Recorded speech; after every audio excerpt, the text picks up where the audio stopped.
Hello बच्चों, हमारे सामने ये एक बहुत ही प्यारा सा क्वेश्चन है जिसमें लिखा है कि a particle moves along X axis with acceleration A is equal to A naught into one minus T upon T, है ना।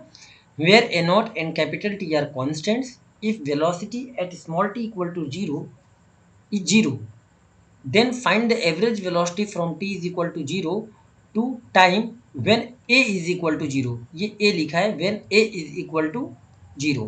अब देखो, क्वेश्चन को पढ़ने के बाद बहुत सारे लोग कंफ्यूज होंगे कि how to solve this question, क्योंकि इसमें बड़ा अजीब सा लैंग्वेज लिखा है कि एक्सेलरेशन का इक्वेशन आपके सामने क्या दिया है कि a इज इक्वल टू, ध्यान से देखो तो लिखा है a is equal to A naught into one minus small T divided by capital T.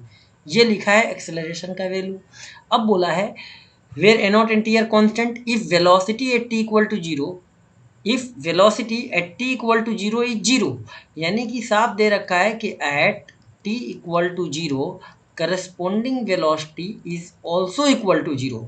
बोला क्या है फाइंड एवरेज वेलोसिटी, यानी आपसे पूछा है वी एवरेज की वैल्यू बताओ क्या होगा from T is equal to zero to the time, यानी कहाँ से कहाँ के लिए T is equal to zero to time when acceleration is equal to zero, यानी जब एक्सेलरेशन जीरो हो तो यहाँ से लेके यहाँ इस ड्यूरेशन के लिए हमारा एवरेज वेलोसिटी क्या होगा।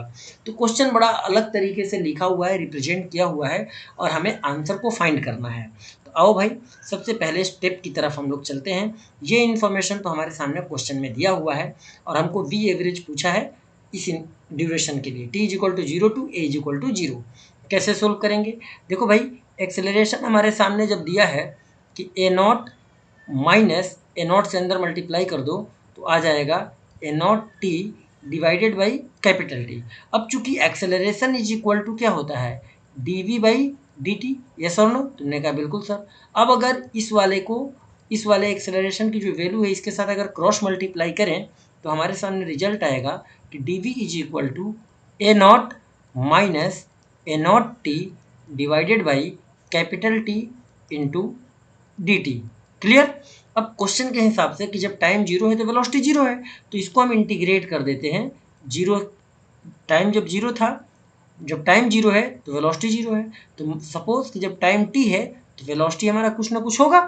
तो इसके लिए अगर हम इंटीग्रेट करते हैं तो हमें वेलोसिटी क्या मिलेगा कि velocity is equal to A not T minus A not upon T into T square by two. ये हमको क्या मिला बच्चों? ये हमको मिला एक्सेलरेशन वेलोसिटी का वैल्यू। किसके लिए? जीरो टू वी के लिए, जीरो टू टी के लिए। जब हम इसको इंटीग्रेट किए तो ये हमारा रिजल्ट आया वेलोसिटी का। फर्दर वी नो दैट कि D X upon D T is equal to velocity, तो D X upon D T यहाँ से इक्वेट कर ले। हमारे सामने क्या आ गया? A not T minus A not upon two T into T square. Clear? अब इसको हम इंटीग्रेट करेंगे फर्दर। अब हम इसको क्या करेंगे बच्चों? अब हम लोग इसको फर्दर इंटीग्रेट करें कि डी एक्स बराबर डी टी इधर मल्टीप्लाई हो जाएगा।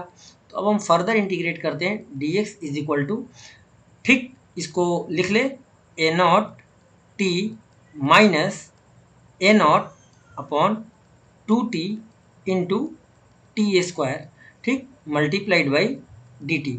अब इसको हम कहाँ से कहाँ तक के लिए इंटीग्रेट करें? अगेन जीरो टू एक्स, कि सपोज जब टाइम जीरो था तो हमारा डिस्प्लेसमेंट जीरो था, ठीक, टाइम जीरो था तो डिस्प्लेसमेंट यानी कि जीरो था। जब टाइम हमारा टी हुआ तो डिस्प्लेसमेंट हमारा कुछ एक्स हो गया होगा।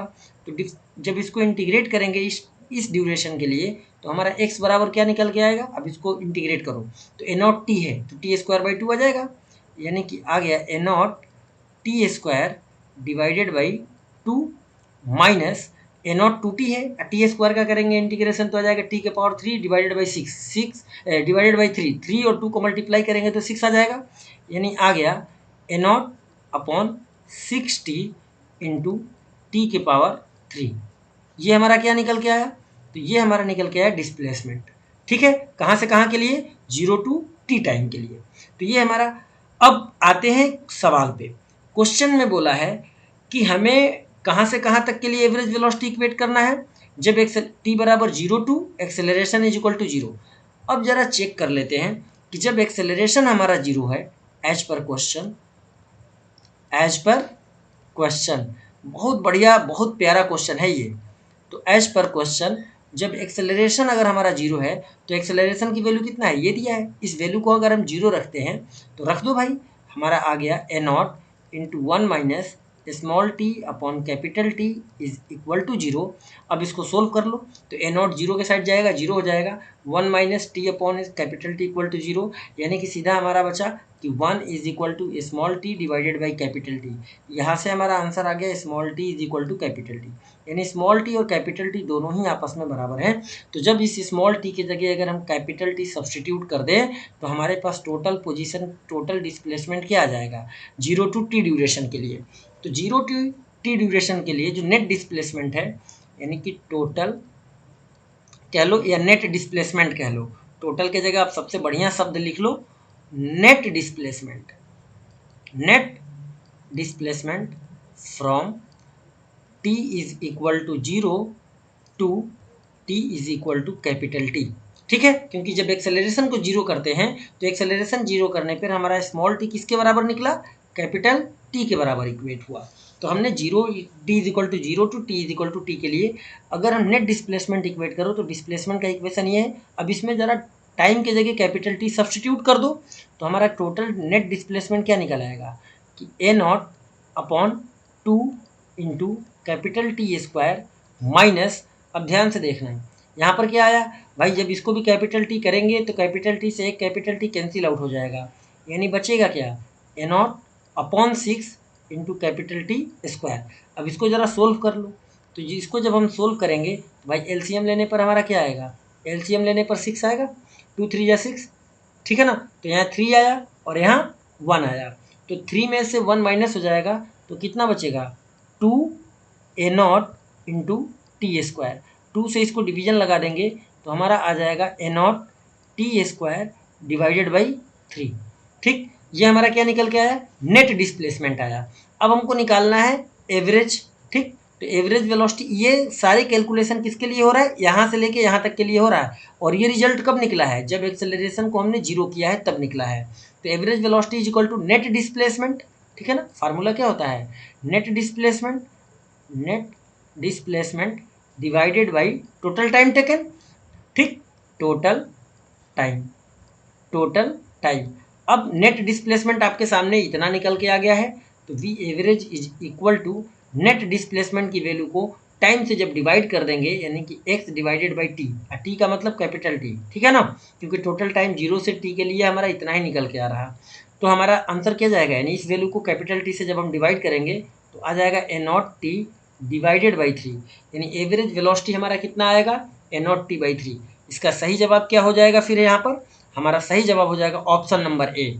ठीक है, ऐसे ही देखो, ये बहुत ही प्यारा सा क्वेश्चन था। तो ऐसे ही अगर क्वेश्चन के आंसर आपको जानना है तो हमारे साथ, हमारे चैनल के साथ बने रहिए। हम आपको हर तरीके के सवालों का जवाब बहुत अच्छे से समझाते हुए देंगे। ठीक है बच्चों, फिर मिलते हैं अगले सवाल के साथ, तब तक के लिए आप सब मुझे आज्ञा दीजिए। जय हिंद।